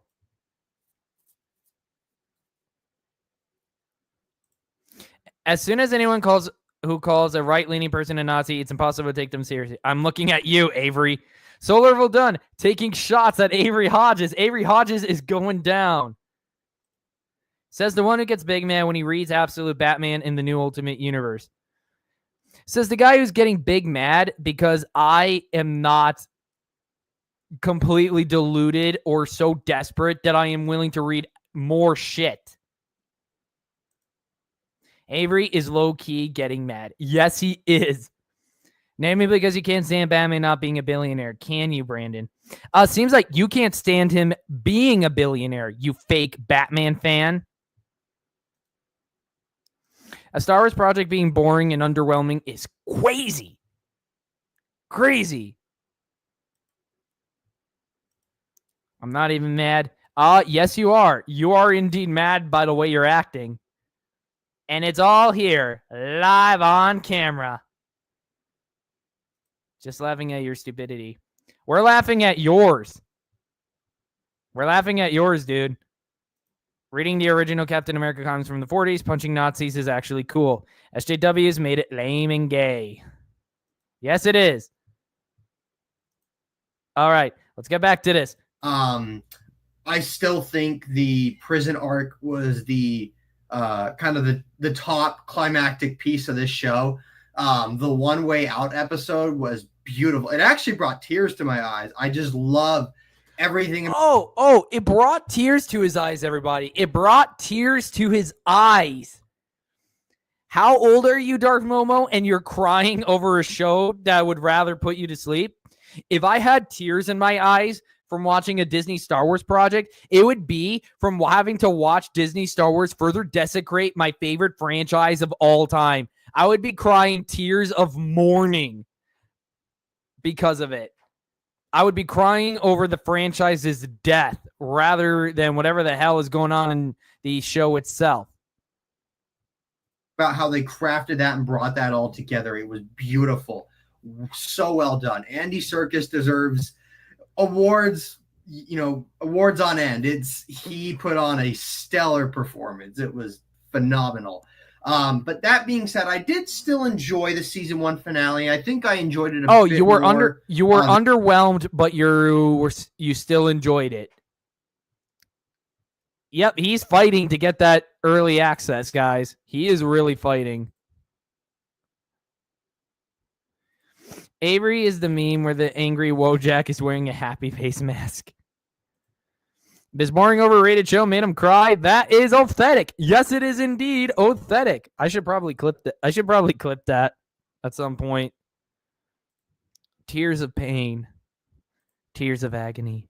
The Darth Bane trilogy, especially the finale, A Path of Destruction with the thought bomb, I admit it did make me cry. Well, yeah, that's because it's actually a well-written trilogy of books. Disney Star Wars deserves 0 rewards. I may not support Disney owning Marvel and Star Wars, but I'm not supporting RKKK Outpost and Smelloni Mac, who are both nowhere near based. This is the size of your brain. Up, he's back at his classic insult. Hey, dude, why don't you get some actual freaking creativity and actually come up with a better freaking insult? When are you going to get it, Brandon? You're supporting bigotry makes you just like them. Oh, I'm supporting bigotry, everybody. If I'm fighting to save Star Wars and Marvel, I am supporting bigotry. Oh, that's hilarious. That is freaking hilarious. You're probably on the side of Ku Klux Klan. You don't know what bigotry is. For me, it sounds like he wants to say it's really bad, but can't because Disney gives him money for good talk about their craft. I actually might think so. That doesn't excuse all of the other bull crap that this guy has done, though. This time around than I did the last time on the first viewing, but I still think I'm going to have to give it the crown of Andor to One Way Out, the 10th episode. What? The crown? The what? The what? The what? The waste of what? What is that? What? I still enjoy the season 1 finale. I think I enjoyed it a bit more this time around than I did the last time on the first viewing, but I still think I'm going to have to give it the crown of Andor to One Way Out, the 10th episode. What? Episode. I remember initially I was kind of like bummed that it ended the way it did. I was like, really, that's it? Like no kind of finality to it. It left a little open-ended. But you know what? Watching this show now and just appreciating the difference in quality and the difference in just approach. You mean the difference in quality as in this show made us fall asleep rather than making us filled with rage? Because if that's a difference in quality to you, well, good job, Andor. You made us fall asleep. Is Brandon oppressive? Is he a Trumpy? I'm sick of all this Andor glazing. Yes, I am. It's not your pathetic attempts at gatekeeping and gaslighting. No, you're supporting bigotry is supporting anti-woke YouTuber. Excuse me, I am indeed anti-woke. Everyone, I would like to say every member of my audience is indeed anti-woke. We agree that Disney Star Wars is fake Star Wars, Disney Marvel is fake Marvel, and we'll gatekeep the living hell out of it. And yes, we do indeed support each other because we like to call out woke bullshit. I'm willing to bet you like ranting for vengeance because he hates absolute Batman. I'm pretty sure I would like him for more than just that one reason. The only video of his I've watched that I actually liked was when he talked about the expanded universe with Jango Fett open seasons. Well, it's kinda Disney employee holding gun off camera. Oh, it's really good. Yeah, it could be better, but I really liked it. You nailed it on the head, Arsonist. This guy really is messing with our hogs dogs. Anti-woke YouTubers? You mean normal people? Real Darth Ghostface coming in swinging. Damn. Because you can't stand it when Batman isn't rich and is relatable as a human being. I'm sorry. I don't know how a guy that's built like a freaking pack gorilla can be relatable. Especially when he pretty much doesn't resemble Batman in any way, shape, or form. Woke people are the real bigots here, Avery. Yes, they are. Trying to get in the way of my fun. That this show takes to subtle moments as opposed to, you know, kind of the more traditional Star Wars show we might see in like the Clone Wars or Mandalorian, etc. I appreciate so traditional as in they break lore, they destroy canon, and they suck. Got it. And the only difference Andor has is that it puts us to sleep. Of, you know, we don't need to have everything spelled out for us. Just a little, you know, Luthen gives Andor the look and he kind of grins and then, you know, that's it. Like, I'm sorry, I probably would need it spelled out to me because I fell asleep halfway through. We know what we need to know. I am very much looking forward to season 2. And I'm looking. Oh, he's looking forward to season 2. He was looking forward to season 2, everybody. We caught it live on camera. He's looking forward to season 2. You've seen it here first, folks. Darth Momo is a fake Star Wars fan. We have confirmation. We have definite confirmation. Are there any real Star Wars shows besides Droids, Ewoks, and Clone Wars 2003? I would say that I think like the closest we probably would have is something like Robot Chicken for the original Star Wars skits, and Troopers. If anybody is curious, look up Troopers. Troopers is really funny. We don't take Avery opinions serious here. No, we do not. We do not take people like him seriously around here. Thank you, Real Darth Ghostface. He was sent to the world between worlds and put in timeout. What an effing chill. Yes, Real Darth Ghostface. Thanks for doing your job. I'm really happy. I'm really glad that I picked you to be one of my moderators. Avery may be here to troll us. No evidence, but worth considering. Imagine looking forward to this second season of Andor. Yep. He's still at it, folks. Absolute Batman wouldn't call Dick Grayson retarded because he isn't written by Frank Miller. The same guy who made Batman fired Dick Grayson because he thinks he's weak and a failure. No, Absolute Batman would instead probably chop Robin's hand off with an axe. Looking forward to seeing how this branches into and connects to Rogue One, just based off the trailers that we've seen so far from season 2 and some of the commentary I've watched about it. I can easily already see ideas. Oh my god, you even watched a freaking commentary? Dude, stop shilling so hard. You're shilling too hard. How this might kind of turn in or twist and build up Rogue One, like almost making it a different movie, but for the better, because there's more meaning and background behind it. But even just some of the details here I appreciated. Various things like how Cassian goes from where he is at the beginning of the season to the end. I really liked some of the details of the climb. I think I remember picking up that one, at least in the Aldani episodes when they first came out. But in Rogue One, when K2SO dies and Cassian has to go get the Death Star plans with Jyn, he tells them, it's his final words, climb, climb, climb. So then Nemec, his final words to Cassian when they're in the Aldani heist and they're trying to get up with the ship to the asteroid and all that is climb, climb, climb. And then in the prison arc, when they're finally having the breakout, it's climb. It's just because Absolute Batman is built like a brick doesn't mean he isn't really. It's called working out. Have you ever heard of it? Working out. I have heard of it. I don't think working out will cause you to literally tower over other people like that or be as wide as a freaking car. Avery Hodges is just going nuts, everybody. Absolute Batman chill in the chat. Absolute Batman Glazer. Andor is the show and movie sent even the same person. It's a Disney thing. I know. Climb, climb, climb equals fun, fun, fun. Oh God, I'm now starting to have flashbacks to when I watched the Cat in the Hat movie. Oh dear God. Climb, come on, let's get out. Climb. So I hope they play with that more in season 2. That would be really cool. How much can you play with that freaking concept? You can't really. I really like a lot of the subtle details with Mon Mothma too, and I really look forward to seeing how that story plays out. The only concern, I guess I would say, that I have with Andor is just for those of you who follow me, you know I'm a big Rebels fan. Oh my gosh, he just admitted he's a big fan of Rebels. Dave Filoni Glazer. He's confirmed to be a Dave Filoni Glazer. Holy crap. Sweet mother of Christ.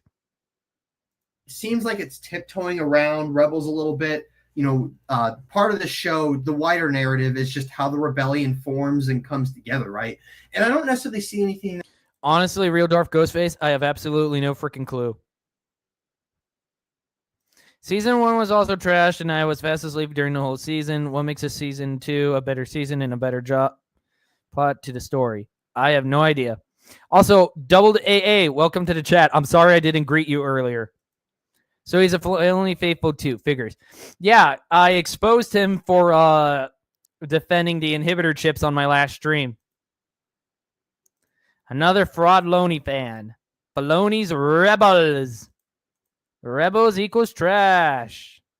You guys are just killing it in the chat. I think this is one of the better streams I might have had. That's, just kind of like throwing it, obviously, I guess I would say obviously kind of against Rebels, but just some of the stuff with Saw Gerrera is like, okay, I don't know about, I'm a canon junkie. I'm a nerd junkie, right? I love seeing it. If you were a canon junkie, then you wouldn't be invested in Disney Star Wars in the slightest because they could hardly care about canon or continuity or anything like that. And we've seen it before. They've retconned stuff like the Dark Disciple novel, the Ahsoka novel. They've retconned hundreds of that shit. the little small pieces play in. So like when Saw comes in with his haircut, or with his hair, it's a little in the. We can't take you seriously, Avery Hodges, if you're going to go ahead and call normal people Nazis. The way Filoni treated Thrawn in Rebels was a disgrace. I'm glad I didn't watch Rebels, and my first exposure to Thrawn was in Heir to the Empire. Ahsoka saying there's some truth in Legends, and then plagiarizing Thrawn is insulting. Yes, it is. Ahsoka in general was all around insulting. Look at all those boxes. Hashtag Boxgate. This is why we don't take idiots, SJWs like you seriously. Real Darth Ghostface and I are thinking the same thing. Normal people can't take SJW seriously. They only care about money. Against what we see in Rebels, but whatever. But just also kind of the way that they're going about forming the Rebel cells too, because what we understand from Star Wars Rebels, at least the first season, and some of the second too, is like, the Rebel cells initially were and I know that season 1 is kind of on parallel timing with Andor, but season 1 was very much, keep all the rebels separated. They had Ahsoka who kind of, as Fulcrum, made contact, but for the most part, it was keep them all separated. And then after the whole Mustafar thing, then it was, okay, now we can kind of intertwine them a little bit. And then obviously Mon Mothma comes together and unites everybody in the third season, which I know Andor's probably going to touch on that in season 2. But it seems like Rebels kind of getting like a different take on that as opposed to keeping in line with what we've already seen. So far, nothing too big to ruffle feathers, but definitely got an eye raise. Too big to ruffle feathers? Dude, it already ruffled feathers. We had real life swears in Andor. That ruffled feathers. And we had grape in Star Wars.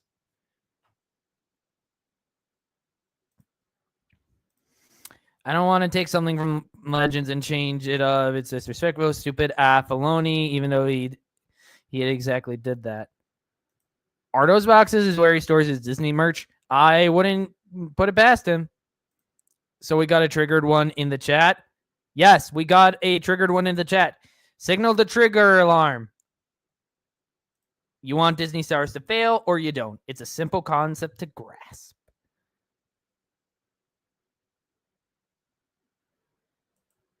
Do you know your history, bro? Yes, I do.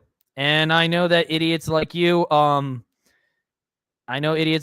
be taken seriously at all.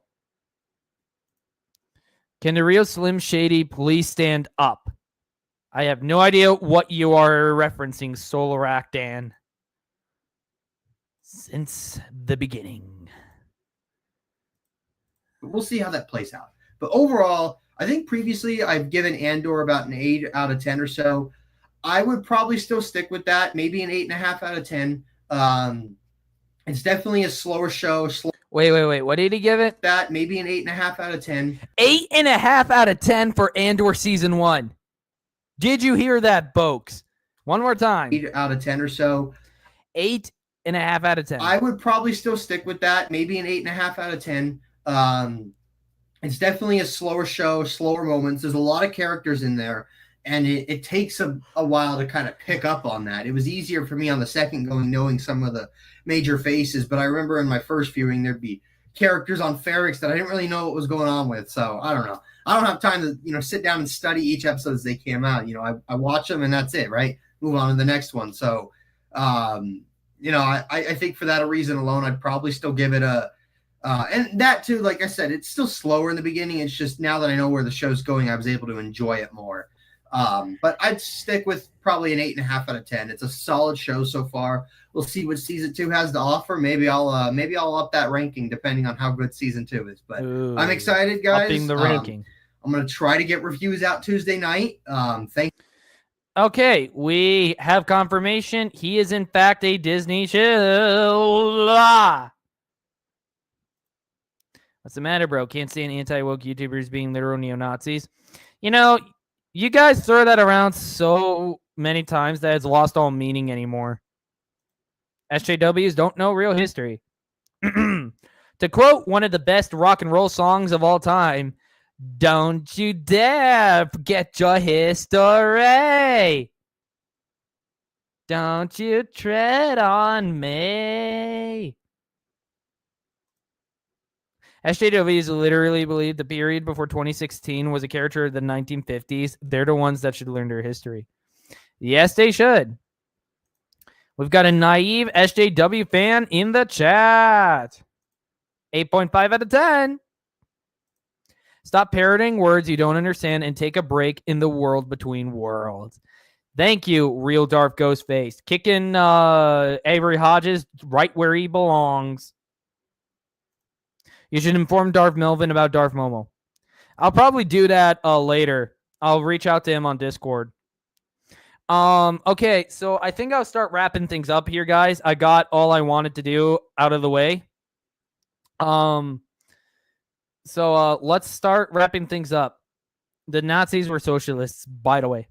Exactly. And what are SJWs in support of? Solrak Dan was referencing the rapper NMM who had the same haircut. Okay, I'm sorry. It's like there are times where there's just simple references I don't understand. You need your own shield triggered alert. Yeah, I'll start. I gotta start digging around, but I have been so busy with work lately because I've been working like 5 days a week the last few weeks. I really picked up hours.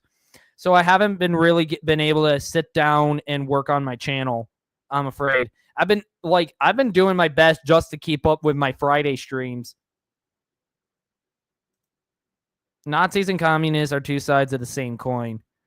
Pretty much, yeah. Okay, we should start wrapping things up here, guys. Is there any final thoughts you want to have about what we went over tonight? Anything concerning Mephisto, anything concerning the Spider-Gwen situation, or Andor, anything at all? Because I would like to have your input. Good stream, Brandon. Thank you, Real Darth Ghostface. You have been a great moderator tonight. You have been a really good moderator. And a good friend. You can't know all the references. That is indeed true.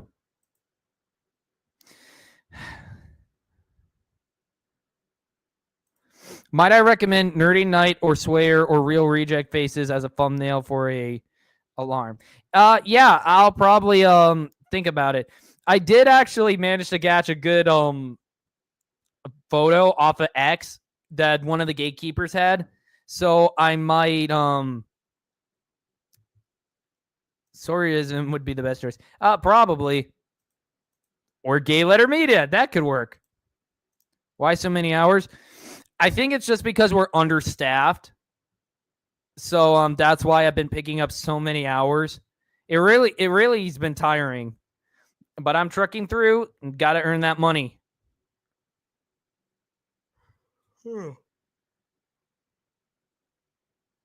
Well, anyway, I'm going to start wrapping things up. Okay, make sure to like and subscribe, and if you want to follow me on Twitter or if you want or X, or if you want to join my Discord server, the links are in the description below.